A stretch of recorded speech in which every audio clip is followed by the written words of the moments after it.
श्रीगुरुभ्यो नमः। श्रीपरमात्मने नमः। श्रीपरमात्मने नमः। हरिः ओम्। हरिः ओम्। राजवेद्या राजगुह्य राजविद्या राजगुह्य योगो नाम नवमोऽध्यायः। श्रीभगवानुवाच श्रीभगवानुवाच इदं तु ते गुह्यतमम् इदं तु ते गुह्यतमम् प्रवक्ष्याम्यनसूयवे ज्ञानं विज्ञानसहितं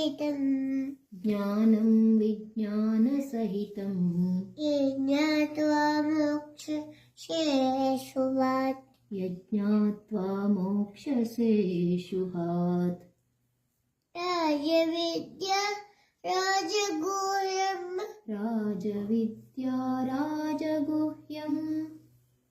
पवित्रमिदमुत्तमम्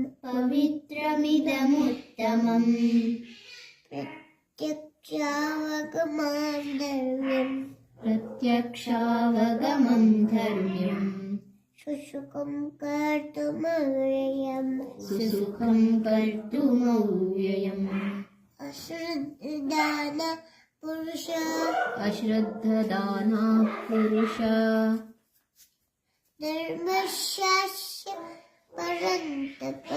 धर्मस्यास्य परन्तप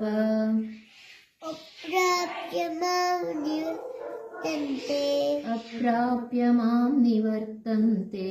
मृत्युसंसारवर्त्मनि मया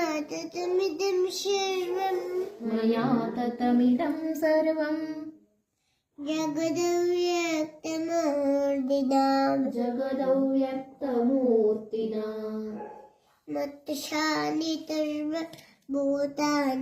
मत्स्थानि सर्वभूतानि न चाहं तेष्वस्थितः न च मत्स्थानि भूतानि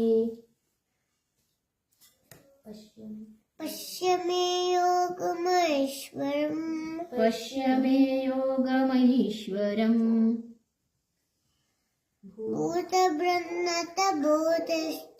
भूतभृन्न च भूतस्थो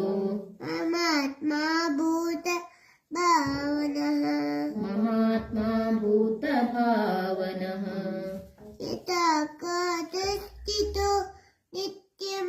यथाकाशस्थितो नित्यम् वायुः सर्वत्र गो महान्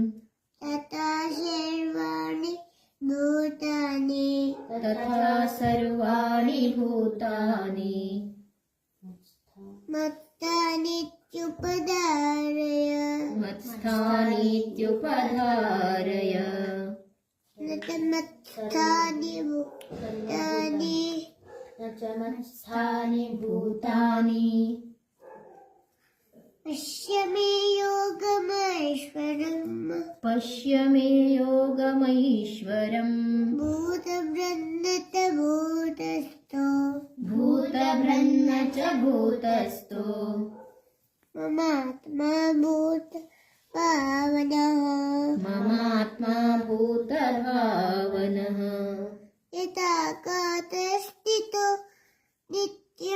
यथाकाशस्थितो नित्यम् वायुः सर्वत्र गो महान्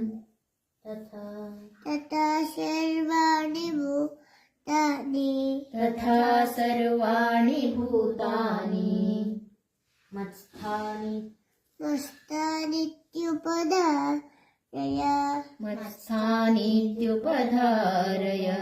सर्वभूतानि कौन्तेय सर्वभूतानि कौन्तेय प्रकृतिं यान्ति मामिकाम् प्रकृतिं यान्ति मामिकाम् कल्पक्षये पुनस्तानि कल्पक्षये पुनस्तानि कल्पादौ विसृजाम्यहम्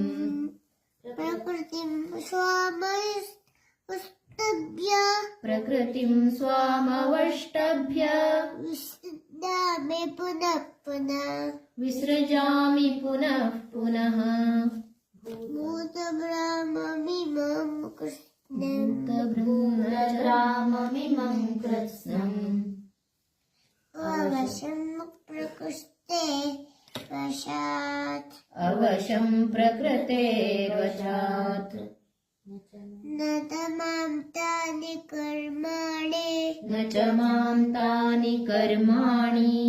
निवर्तन्ति धनञ्जय निबध्नन्ति धनञ्जय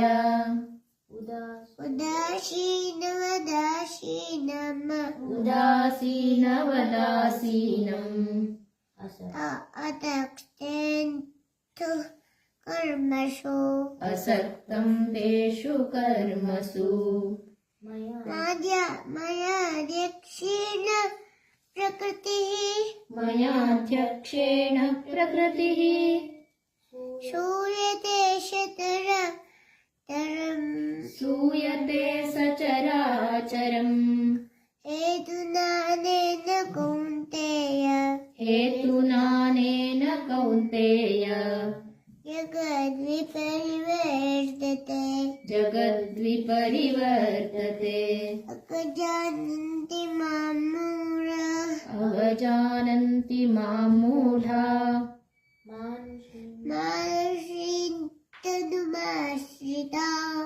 मानुषीं तनुमाश्रिताः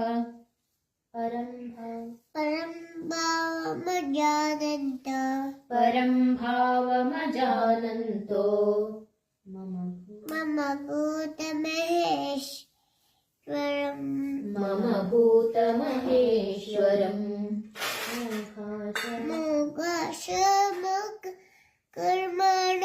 मोघाशामोघकर्माणो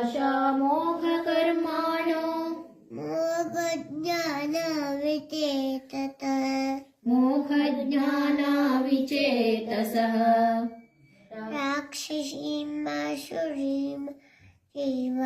राक्षसीमासुरीं चैव प्रकृतिं मोहिनीं श्रिताः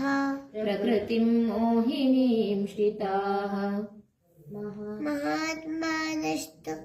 मां पार्थ महात्मानस्तु मां पार्थ दैवीं प्रकृतिमाश्रिताः दैवीं प्रकृतिमाश्रिताः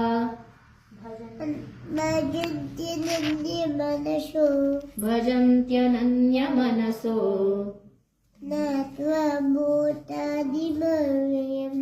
ज्ञात्वा भूतादिमव्ययम्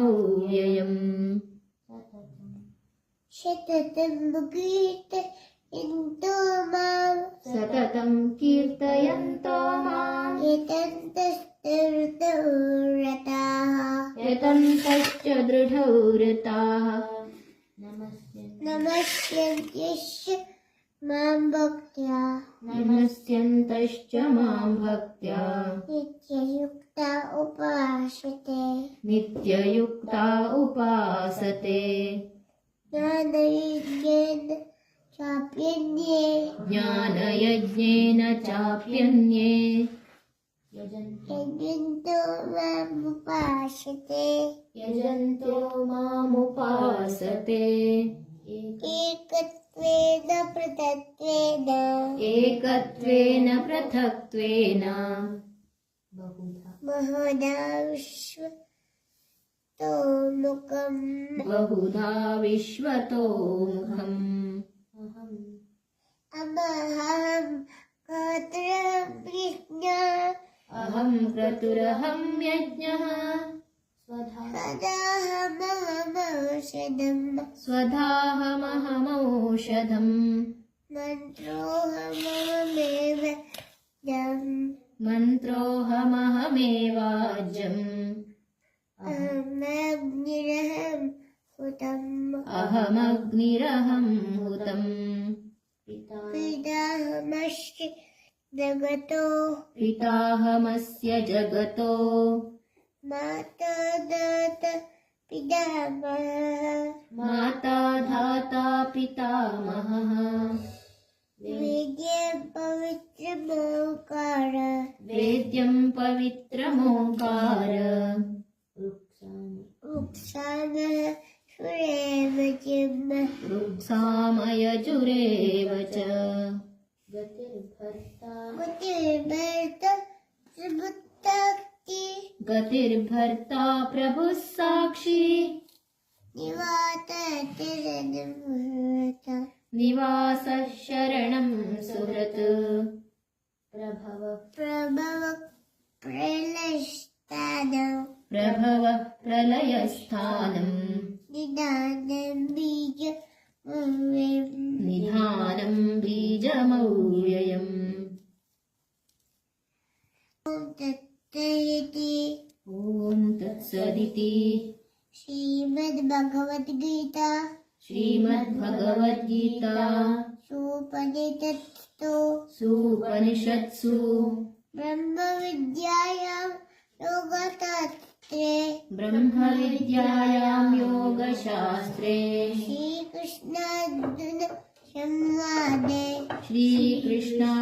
श्रीकृष्णार्जुनसंवादे योगो नाम राजविद्या राजगुह्ययोगो नाम नवमोऽध्यायः।